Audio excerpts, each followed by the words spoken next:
Hello everyone, বেশ অনেক দিন ধরেই ভাবছি টিভি ক্যাবিনেটটা বেশ সুন্দরভাবে সাজাবো, কিন্তু সে আর হয়ে উঠছে না। অনেক দিন ধরেই জিনিসপত্র জোগাড় করে রেখেছিলাম, আজকে অবশেষে সেই দিন আসলো।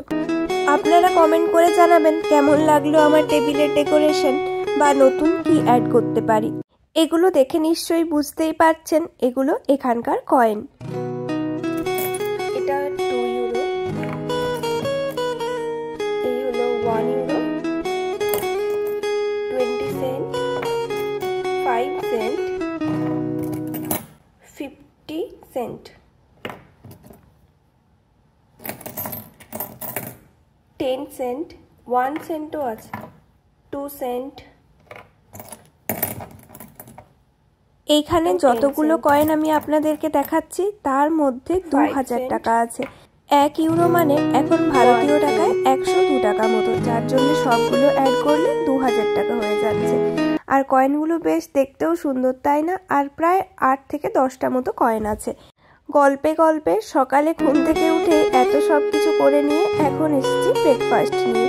আজকে একটু জমিয়ে ব্রেকফাস্ট করতে ইচ্ছে হলো, তাই পাস্তা দিয়েই সকালটা শুরু করলাম। ব্রেকফাস্টের পরে আর কোনো ভিডিও করিনি, একেবারে বিকেলে মার্কেটে এসে আপনাদের সাথে কথা। বাড়িতে নিয়ে যাওয়ার জন্য কিছু টুকটাক জিনিসপত্র নিয়ে যাব। কি সুন্দর এই অটমের জন্য পুরো জায়গাটাই এনারা ডেকোরেট করে রেখেছেন। অটম সেহেতু সেখানকার কালার বেশিরভাগ অরেঞ্জ। আর এখানে পাম্পকিন ফেস্টিভ্যালও হয়, যার জন্য এই প্লেটটা দেখুন পুরো পাম্পকিনের শেপে, বেশ সুন্দর লাগছে। কুমড়ো যে এখানে কত রকমের পাওয়া যায় তা না দেখলে বিশ্বাস করবেন না। আর সব কিছুই কিন্তু এখন এখানে কুমড়োর শেপেই দেখা যাচ্ছে।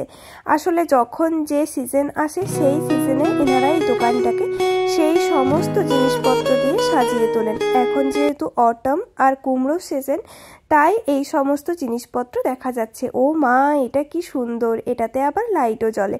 দাম খুব একটা বেশি না, 180 টাকা মতো হবে, তবে বেশ পছন্দ হয়েছে। দেখি একটা নিয়ে যাব বাড়িতে।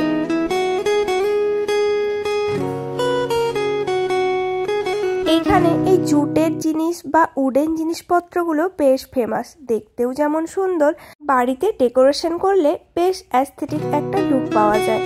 ও মা, এই ফুলগুলো কি ভালো লাগছে! আমাদের ইন্ডিয়াতে তো আশেপাশে গাছে চারিদিকে, বিশেষ করে ওয়েস্ট বেঙ্গলে দেখেছি আম পেয়ারা এরমভাবে ঝুলে থাকতে, তবে আপেল এখানে এসেই দেখলাম। দেখে বেশ অবাকও লাগে আর ভালোও লাগে। তবে ইচ্ছে আছে একটি আপেল হাত দিয়ে সুন্দর করে পাড়ার। আসলে এই আপেলগুলো কেউ খায় না জানেন, রাস্তায় পড়ে পড়ে নষ্ট হয়, না কেউ খায় না কেউ তুলে নিয়ে যায়, জানি না কেন। তবে এখানকার মানুষজন এইসব ফল টল হয়তো পেড়ে খায় না। তবে আমাদের ওইখানে যদি এরম এক গাছ আপেল হয়ে থাকতো, একটাও অবশিষ্ট থাকতো কিনা আমার তাতে কিন্তু বেশ সন্দেহ রয়েছে। আমিও আর নিজেকে গাছে এত আপেল দেখে আটকে রাখতে পারলাম না, একটি আপেল গাছ থেকে পেড়েই নিলাম।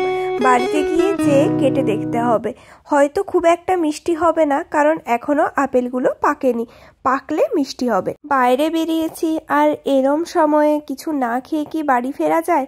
তাই ফ্রেঞ্চ ফ্রাই নিলাম। আর এখানকার বিখ্যাত স্ন্যাক্স আইটেম বা ফাস্ট ফুডের মধ্যে এই ফ্রেঞ্চ ফ্রাইটাই পড়ে, তাই মাঝে মধ্যে এটি খেয়ে নিজের মুখের স্বাদ পাল্টাই আর কি।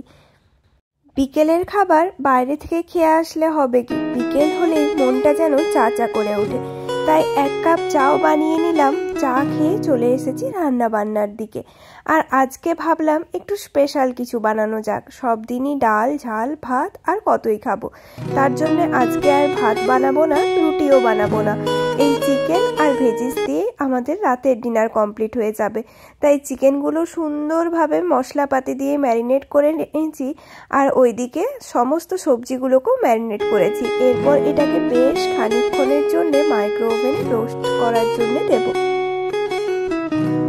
এয়ার ফ্রায়ারের অপশানটাতে প্রথমে 10 মিনিটের জন্য দেব। এখন শুধুমাত্র চিকেনগুলোই দিলাম। 10 মিনিট হয়ে যাওয়ার পর বাকি ভেজিসগুলো দিয়ে দেব। ভেজিসের মধ্যে আজকে আমি এখানে দিয়েছিলাম ব্রোকলি, আলু, ক্যাপসিকাম, পেঁয়াজ আর খুব অল্প পরিমাণে গাজর আর বিট। সব থেকে ভালো লেগেছিল আমার আলুটাকে, আর সব থেকে খারাপ লেগেছিল ব্রোকলি।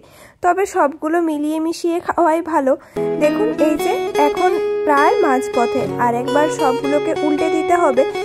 যেহেতু এতক্ষণ ধরে 180 ডিগ্রি ফারেনহাইটে কুক হচ্ছিল, তো ভেতরটা বেশ গরম, তাই উল্টানোর সময় অনেকটাই অসুবিধা হয়। যদি হাত টাত লেগে যায় তখন তো পুড়ে যাওয়ারও সম্ভাবনা আছে।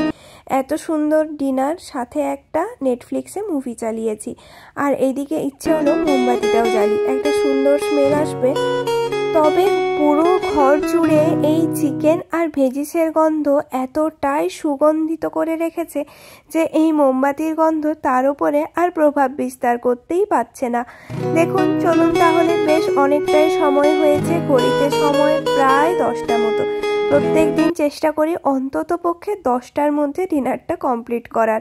আসলে আজকে একটু দেরি হয়ে গেল, প্রথমে একবার 20 মিনিট দিয়েছিলাম, তারপরে আরও 10 মিনিট দিতে হলো। এই করতে করতে অনেকটাই দেরি হয়ে গিয়েছে। আসলে ভেজিসে আমি নুন আগের থেকেই দিয়ে দিয়েছিলাম, যার জন্য অনেকটাই জল বেরিয়েছে, তাই ড্রাই হতে অনেকটা সময় লাগলো। তাও আরও কিছুক্ষণ থাকলে হয়তো ভালো হতো, তবে এটাও হয়ে গিয়েছে, তাই আর দেরি করলাম না।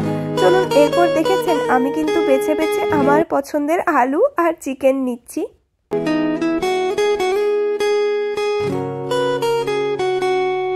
টমেটোগুলো একদমই এর মধ্যে দেওয়া উচিত হয়নি, যার জন্যে আরও বেশি জল লাগছে, তবে খেতে হয়েছিল অসাধারণ সুন্দর। চাইলে ট্রাই করতে পারেন। ম্যারিনেট করার সময় এর মধ্যে আমি দিয়েছিলাম দই, অল্প পরিমাণে জিঞ্জার গার্লিকের পেস্ট, জিরে গুঁড়ো, ধনে গুঁড়ো, হলুদ গুঁড়ো, লঙ্কার গুঁড়ো, নুন আর একটু তন্দুরি মশলা, এইটুকুই।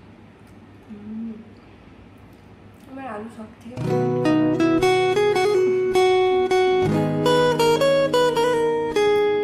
রাতে খাওয়া দাওয়ার পর আমি কিন্তু শুতেও চলে এসেছি। আর আপনাদেরকে দেখিয়ে দিই যে আমার বেড থেকে বাইরের ভিউটা ঠিক কতটা সুন্দর। মনেও হয় না যে আমি ঘরের মধ্যে শুয়েছি, মনে হয় খোলা আকাশের মাঝখানে আছি।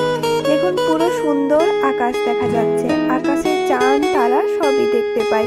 ওই যে পুরো রটারডাম শহর, যা রাতের অন্ধকারে ঘুমিয়ে রয়েছে।